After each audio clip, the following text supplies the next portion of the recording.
की जिस पंक्ति का आश्रय लेकर हम लोग कथा श्रवण करने जा रहे हैं, वह पंक्ति है मुद मंगलमय संत समाजू, जो जग जंगम तीरथ राजू। मुद मंगलमय संत समाजू, जो जग जंगम तीरथ राजू। हम लोगों ने पिछले दिनों श्रवण किया सुजन सज्जन साधु एवं संत एक ही अर्थ रखने वाले शब्द हैं। जहां सज्जन गुणों की खान कहे जाते हैं, साधु परोपकार में रत रहते हैं, और जो संत हैं उसने संसार का अंत प्राप्त कर लिया है, परमात्मा की प्राप्ति उसने कर ली है। साधु के की महिमा जितनी भी कही जाए थोड़ी है। सिंह भगवान कहते हैं कि मुनिवर नारद, सुन मुनि साधुन के गुण जेते, कहीं न सकहीं सारद श्रुति तेते। भगवती सरस्वती एवं भगवान वेद भी इसका वर्णन करने में समर्थ नहीं है। वे भी न इति कहकर ही साधु के चरित्रों का वर्णन करते हैं। ये साधु का विशाल चरित्र है। साधु के गुण जो हैं उसका कोई अंत नहीं है। सीताराम जय सीताराम,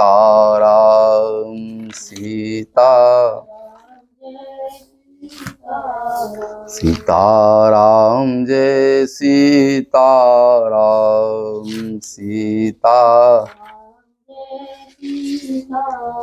सीताराम जय सीताराम,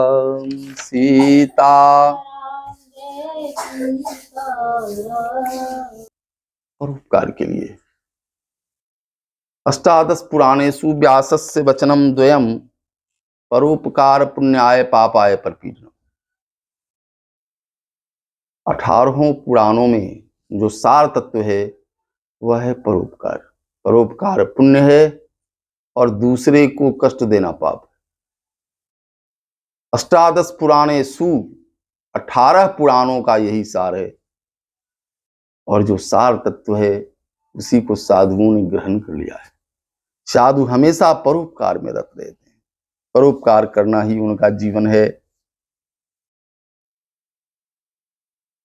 जय जय पर उपकार बचन मन काया, संत सहज स्वभाव खगराया। पर उपकार, साधु वचन से उपकार करते हैं। वचन से किस प्रकार उपकार करते हैं? तो वचन से वेद पुराण की कथा सुनाकर उनका उपकार करते हैं, सत्संग के माध्यम से उपकार करते हैं। पर उपकार बचन मन काया, मन से उसका सदैव हित चिंतन करते रहते हैं, जगत के हित की बात सोचते रहते, कभी किसी का अमंगल नहीं सोचते। साधु सबके मंगल की कामना उनके हृदय में होती है, और एक ही आवाज हृदय से निकलती रहती है मन से कि सर्वे भवन्तु सुखिनः, सर्वे सन्तु निरामयाः, सभी सुखी हो जाएं। सर्वे भवन्तु सुखिनः। साधु का सुख पर का विरोधी नहीं है। साधु दूसरे के दुख से दुखी हो जाते हैं। वे चाहते हैं कि पूरी दुनिया सुखी हो जाए, सभी लोग सुखी हो जाए। सर्वे भवन्तु सुखिनः, सर्वे सन्तु निरामयाः, और सभी निरोगी हो जाए, कोई रोगी न हो। रोग के कारण भी व्यक्ति दुखी होता है। सर्वे भवन्तु सुखिनः, सर्वे सन्तु निरामयाः, सर्वे भद्राणि पश्यन्ति मां कश्चिद दुख भाग भवेत। सबका कल्याण हो और कोई कहीं दुखी न हो, इस तरह की भावना साधु के हृदय में हुआ करती है। भागवत में लिखा है कि साधु इस लोक में और परलोक में भी परोपकार के कर्म में ही रत रहते हैं। न इह अथवाम उत्र च कंचनार्थम ऋते परानुग्रह आत्मशीलम। 5 को जगत में परोपकारी कहा गया है। संत बिटप सरिता गिरिधरणी परहित हेतु सवन के करनी।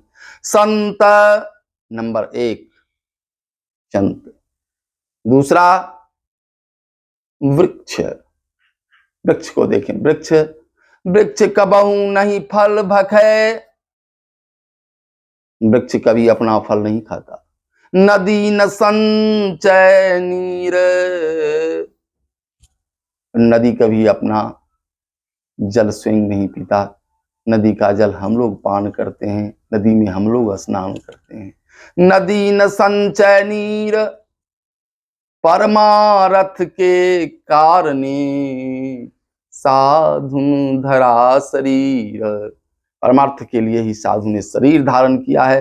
तो 3 का परोपकारी होना यहां सिद्ध हो रहा है। एक वृक्ष, दूसरी सरिता और तीसरा साधु। और गोस्वामी जी 5 की चर्चा कर रहे हैं। संत बिटप, बिटप माने पेड़, सरिता, सरिता माने गुड। संत बिटप सरिता गिरी धरणी, गिरी माने पहाड़, धरणी माने धरती। संत बिटप सरिता गिरिधरणी पर हित हेतु सवन के करनी। तो वृक्ष का हम लोगों ने देख लिया, सरिता का देख लिया, साधु का देख लिया। अब पहाड़ का, पहाड़ से माणिक्य प्रकट होते हैं। तो ये माणिक्य पहाड़ की शोभा नहीं बढ़ाते, हम लोग उस माणिक्य को धारण करते हैं, हमारी शोभा बढ़ती है। तो माणिक्य अपना रत्न प्रकट करते हैं तो उससे हमारी शोभा बढ़ती है, उससे हमें सुख मिलता है। तो माणिक्य होगा। आप धरणी, धरती क्या करती है? धरती अन्न उत्पन्न करती है, अन्न देती है हमें मां के रूप में। हम धरती से सब कुछ प्राप्त करते हैं, जीते हैं। इस तरह ये 5 परोपकारी हैं। इसी तरह साधु जो हैं जो सदैव परोपकार में रत रहते हैं, यह लोक में भी परलोक में भी। युधिष्ठिर जी महाराज इस जगत में जब तक रहे तब तक सबका परोपकार करते। दुर्योधन जैसा भाई जो सदैव उनका अनिष्ट करता रहा, और जब वह एक बार जंगल में गंधर्वों से युद्ध में फंस गया और उसको बंदी बना लिया गया, तो उसके गुप्तचर युधिष्ठिर जी के पास आए और बोले कि आपका भाई बंदी बना लिया गया है। युधिष्ठिर जी ने कहा, सबसे पहले भीम से कहा कि भीम तुम जाओ उसको छुड़ा दो। भीम ने कहा मैं नहीं जाऊंगा छुड़ा।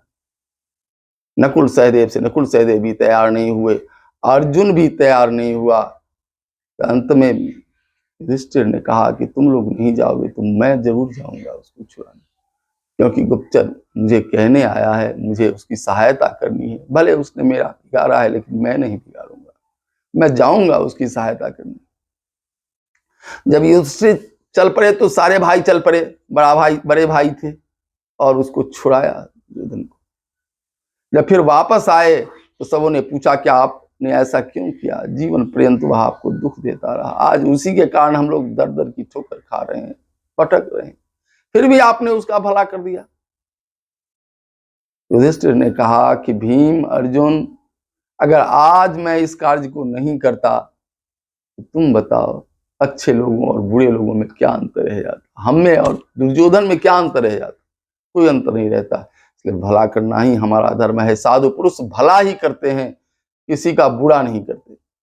जब युधिष्ठिर जी स्वर्ग की यात्रा कर रहे थे तो एक बार थोड़ी देर के लिए झूठ बोलने का उन्हें नरक जाना पड़ा। नरक के रास्ते से जा रहे थे, तो नरक के रास्ते से जा रहे थे तो इनके जाने से जहां पर नारकी जीव थे उनको देखते हुए जाते, बहुत कष्ट में नारकी जीव रहते, अपने पाप का फल भोगते रहते हैं वहां नरक में। युधिष्ठिर के आने से हवा जो बह रही थी, वो हवा युधिष्ठिर जी का स्पर्श करते हुए उनकी ओर जा रही थी, वो लोग सुख का अनुभव कर रहे थे। तो जब जाने लगे तो सब नारकी जीवों ने कहा कि हे धर्मराज, आप यहीं पर खड़े रहिए, हम लोग बहुत सुख का अनुभव कर रहे हैं। युधिष्ठिर ने कहा, जो स्वर्ग के मालिक थे उनसे कहा कि क्या स्वर्ग के मालिक नरक के जो थे जिम्मेवार व्यक्ति, उन्होंने कहा कि देखिए मैं अब यहीं रहूंगा। उन्होंने कहा यहाँ तो आपको रहना नहीं, यहाँ तो थोड़ी देर के लिए आपको रहना था, आपको स्वर्ग जाना है। बोले नहीं, अगर मेरे रहने से इन नार के जीवों को सुख मिलता है तो मैं यहीं रहूंगा, या तो इन लोगों को भी मेरे साथ भेज दीजिए या मुझको भी यहीं रखिए। तब उन सबों को मुक्त कर दिया गया। तो इहलोक और परलोक हर जगह साधु पुरुष परमार्थ करते रहते हैं। तो किसी ने प्रश्न उठाया कि साधु अगर परोपकार में ही रत रहते हैं हमेशा, तो फिर उनका उद्धार कैसे होता है। सीताराम जय सीताराम,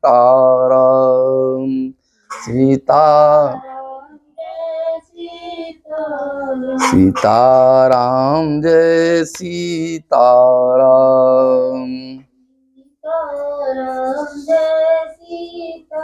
गीता में भगवान कृष्ण कह रहे हैं, यस्तु सर्वाणि कर्माणि मयि सन्न्यस्य मत्पराः अनन्येनैव योगेन मां ध्यायन्त उपासते तेषामहं समुद्धर्ता मृत्यु संसार सागरात् भवामि न चिरात् पार्थ मय्यावेशित चेतसा।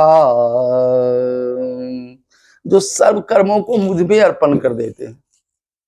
साधु पुरुष जो भी पुण्य करते हैं वो सब भगवान को अर्पण करते हैं। क्यों? भगवान को अर्पण करने से ये फायदा है, यदि आप अपना पुण्य भगवान को अर्पण कर रहे हैं तो अगर जाने अनजाने आपसे अघ बन जाता है, पाप बन जाता है, तो उसका फल आपको भोगना नहीं पड़ता। पुण्य यदि स्वयं भोगेंगे, अगर भगवान को अर्पण नहीं करेंगे तो उसका जो बाकी का है वो आपको भोगना पड़ेगा। भगवान वहां उसको मुक्त कर देते हैं। सब पुण्य साधु पुरुष भगवान को अर्पण कर देते हैं। यस्तु सर्वाणि कर्माणि मयि सन्न्यस्य मत्पराः। इसलिए पूजन के अंत में भगवान निवेदन किया जाता है, कायेन वाचा मनसेन्द्रियैर् वा बुद्ध्यात्मना वा नुसृत स्वभावात् हे करोमि यत् यत् सकलं परस्मै श्री सीता राम येति समर्पये तत्। मन वचन और कर्म से जो मैंने पुण्य किया है, हे परमात्मा, हे रघुनाथ जी, हे श्री सीताराम जी, हम यह आपके चरणों में सादर समर्पित करते हैं। और इस तरह भक्त अपना पुण्य भगवान को अर्पण कर देता है और ध्यान योग के द्वारा भगवान की उपासना करता है। समम काया शिरोग्रीवम धारयन् अचलम स्थिरः। एकदम सिर और ग्रीव को सीधा करते हुए भगवान की छवि का वह ध्यान करता है और उसमें वह निमग्न रहता है। और इस तरह उपासना करते हुए उसे मैं शीघ्र ही मृत्यु रूपी संसार से उद्धार कर देता हूं। भक्ति के और लक्षण बता रहे हैं। मत कर्मकृत मत परमो मद भक्त संग वर्जिता निर्वैरः सर्वभूतेषु यः समामेति पांडव। जो पुरुष केवल मेरे लिए ही सब कुछ मेरा समझते हैं, ऐसा समझते हुए कर्तव्य कर्मों को करते हैं, मेरे पारायण हैं, मेरे भक्त हैं और किसी से बैर नहीं करते। भक्त का किसी से बैर नहीं होता।